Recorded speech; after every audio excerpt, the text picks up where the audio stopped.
skubus pranešimas. Prieš 25 minutės, o dabar yra 15 valandų 1 minutė.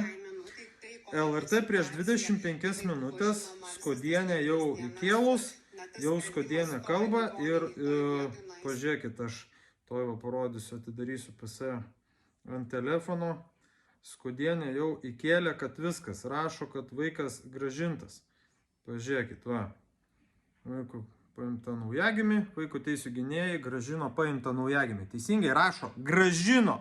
Tai yra prieš 25 minutės LRT jau įkėlė šitą vaizdo įrašą. O dabar paskambinu aš Mindaugui Vilčinskui ir paklausiu, ar grąžintas vaikas, ar negrąžintas. Nu, va, ką tik išvažiavo, jau atvežė. A, ką tik atvežė, ne? Jo, atvežė, perdavė. Supratau. Žiūrėk, tai LRT įkėlė prieš 25 minutės, kad atidavė vaiką, o prieš kiek laiko atidavė vaiką?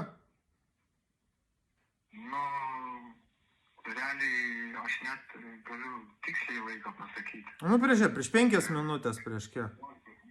11 minučių. Prieš 11 minučių. Tai reiškia, dar vaikas nebuvo perduotas, o LRT jau melavo. Nu, jie žino.